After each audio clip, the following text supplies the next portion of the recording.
les techniques de neutralisation des criminels. Nous allons révéler les mécanismes psychologiques qui permettent à ces individus de se justifier et de préserver une image positive d'eux-mêmes. Et vous allez vous apercevoir qu'il n'y a pas que les délinquants qui les utilisent, peut-être que vous les avez déjà utilisés ou les avez-vous subis. C'est ce qu'on va découvrir maintenant. Bonjour et bienvenue dans l'antre de l'apprentivore, la chaîne où la science rencontre l'humour. Nous allons examiner les techniques sournoises que les délinquants utilisent pour neutraliser leur culpabilité. Nous allons révéler les mécanismes psychologiques qui permettent à ces individus de justifier leurs actes et de préserver une image positive d'eux-mêmes. Vous découvrirez comment les délinquants rejettent la responsabilité de leurs actes en blâmant les circonstances ou en minimisant les conséquences. Vous serez stupéfait de voir comment ils accusent les victimes, déforment la réalité et défient les normes sociales pour se donner une excuse. Vous vous apercevrez aussi que ces techniques ne sont pas qu'utilisées par les délinquants et que peut-être vous-même ou des gens de votre entourage utilisent régulièrement ces techniques pour justifier leur comportement ou leurs erreurs. À la fin de la vidéo, vous saurez comment identifier ces techniques de manipulation dans votre propre vie quotidienne.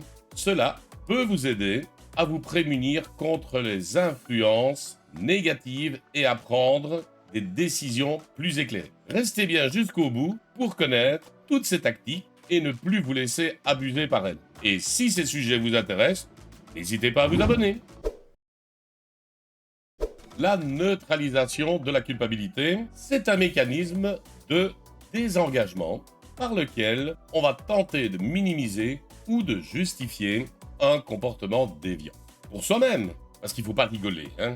Quand on a fait quelque chose de mal, on sait. Et on n'a pas envie de se sentir coupable et de vivre avec la conscience qu'on a fait quelque chose de pas bien. Mais aussi pour les autres, pour ne pas se sentir mal et ne pas se faire passer pour le mauvais. Ces techniques ont été décrites en 1957 par deux sociologues, Mazza et Sykes. Ça, c'est pour l'info. C'est si vous voulez vous la péter un petit peu en société. Ils en ont défini 5. Mais pas mal d'auteurs en ont aussi ajouté au fur et à mesure des ans. On va d'abord voir donc les 5 techniques de base de nos deux sociologues, et on en verra ensuite quelques autres venant d'autres auteurs, parce que j'estime qu'elles sont quand même importantes. Le déni de responsabilité. C'est le très célèbre « c'est pas moi, je suis la victime et pas l'auteur ». Pour l'étudiant qui a triché, ben ce sera « c'est parce que les questions n'étaient pas bien posées » ou « le prof a mal expliqué ». La personne qui a volé un téléphone portable pourrait dire que ce sont ses amis qui l'ont poussé. C'est parce que il me fallait un iPhone pour faire comme les copains, quoi. Ouais, c'est ça. On va donc minimiser son comportement, son application. Le déni de dommage, c'est dire que ce n'est pas grave, il n'y a pas mort d'homme, j'ai cambriolé, mais de toute façon ils sont assurés. Oui, j'ai fraudé, mais c'est quoi 10 000 € sur le budget de l'État? Oui, je roulais à 280 sur l'autoroute, mais j'ai pas eu d'accident, il n'y a pas eu de victime. Et j'estime que je suis moins dangereux à 20 ans avec ma Porsche que le vieux papy de 90 ans avec sa Fiat toute pourrie. Du genre aussi, ça peut être vite réparé, c'est pas cher.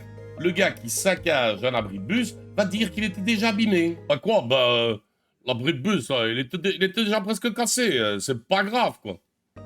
Voilà. On va donc minimiser les dégâts, le trouble que l'acte a causé. Le déni de victime, c'est un peu rejeter la faute sur la victime. Je l'ai frappé, mais il n'avait pas qu'à regarder ma copine comme ça. Un agresseur sexuel pourrait dire que la fille était habillée d'une manière trop provocante et que ça l'a tenté, c'est de sa faute. Bah quoi, elle m'a dit bonjour et puis elle avait décolleté jusque-là, quoi, je crois que c'était bon, moi. Hein. Voilà, comme tu dis. On va retirer à la victime sa qualité, son statut de victime. La condamnation des condamneurs, c'est remettre en cause l'ordre établi, la justice, etc. C'est quand même scandaleux de faire des contrôles alcool à la sortie d'une boîte de nuit. Ou bien encore, c'est la faute de la police. Il n'avait qu'à pas m'arrêter. Un fraudeur pourrait critiquer le système financier. Ouais, je te jure, hein, ce flic-là, hein, il m'aime vraiment pas, quoi. Hein. Il m'aime pas, hein. C'est ce que je disais. On inverse la responsabilité en la transférant sur ceux qui condamnent. L'appel à des loyautés supérieures, c'est faire appel à un groupe qui est plus important. Ah, c'est du genre, mais c'était pour l'honneur de ma famille. Oui, mais il a insulté mon club de foot. Quoi, il a insulté mon club? Je pouvais pas réagir, quoi. C'est typiquement le cas de gens qui appartiennent à des gangs. On le fait pour le gang. Mais c'est aussi frauder et dire que c'était pour le bien de l'entreprise. On justifie son acte en faisant appel à une autorité supérieure, à une cause plus importante. Voilà, c'était donc les 5 techniques de base vues par Mazza et Sykes. Mais on peut encore ajouter la métaphore du grand livre comptable est introduite par Lockhart. Le nom, c'est encore pour se la péter en soi. C'est le principe actif-passif. On va mettre dans la balance le fait qu'on a toujours été clean et qu'on peut se permettre un petit écart. J'ai toujours été à l'heure pendant 10 ans, donc je peux me permettre un petit retard. J'ai toujours payé mes impôts, je peux me permettre une petite faute. Ça va, quoi. J'ai toujours respecté ma femme, quoi. Alors, c'est pas pour une fois, quoi. Oui, là, t'exagères un peu, là. Hein. On fait donc une relation en disant que face à une vie clean, on peut se permettre une petite faute. Le déni du bien fondé de la loi. C'est-à-dire que la loi ne sert pas bien les gens, qu'elle est mal faite et qu'on peut donc la transgresser. Là, pour faire le malin en soirée, ça vient de Coleman. Oui, j'étais sur un stationnement interdit, mais où tu veux que je me gare pour rentrer chez moi? Oui, tu m'as demandé d'être rentré à 20h, mais c'est pas juste. C'est vraiment n'importe quoi d'interdire la musique après 22h, quoi. On fait une soirée dans le jardin avec les potes, la techno et la bière. Ça arrive souvent. Hein. Ici, on estime que la loi n'est pas bonne, qu'elle n'est pas juste et qu'on peut donc la violer. Tout le monde le fait, c'est toujours de Coleman pour les soirées. Hein. C'est le principe de réduire l'importance, voire d'annuler une loi, un règlement. Elle ne sert à rien, puisque tout le monde la transgresse. L'exemple habituel, c'est « Ouais, je roule à 120 dans une zone 80, mais je défie de trouver quelqu'un qui roule à 80 dans cette zone-là. Hein. » Ou bien c'est l'étudiant « Ouais, j'ai triché à ce cours-là, mais on triche tous à ce cours-là. » Bah ouais, je t'ai lancé des pavés sur les flics, mais bon, on l'a tous fait, on l'a tous fait. Ça aussi, ça se voit souvent. Hein.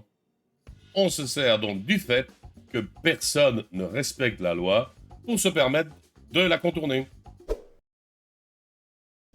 La revendication d'avoir le droit. C'est toujours Coleman. Hein. C'est le fait qu'en regard de leur perception de leur propre vie, les gens pensent avoir le droit de transgresser certains règlements.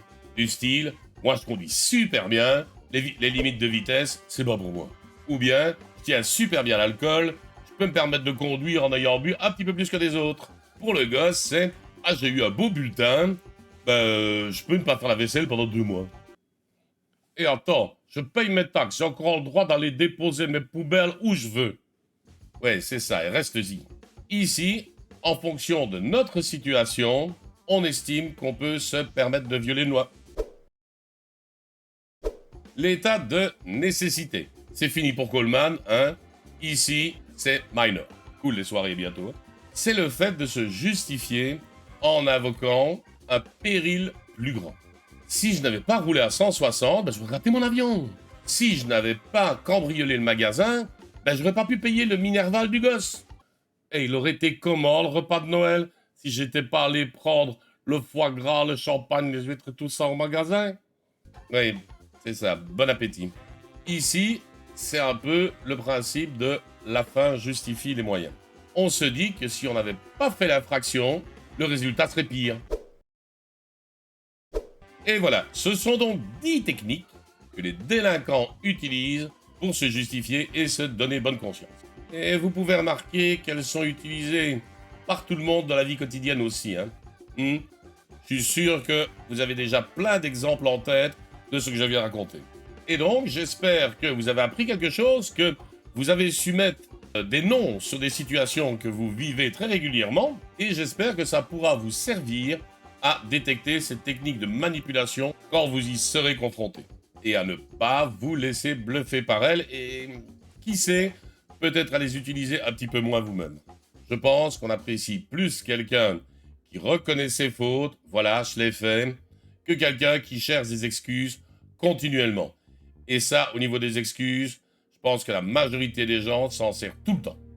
Donc, si vous avez apprécié, n'hésitez pas à laisser un pouce bleu. Si vous avez des questions ou un commentaire, vous pouvez laisser ça en bas et j'y répondrai au plus vite possible.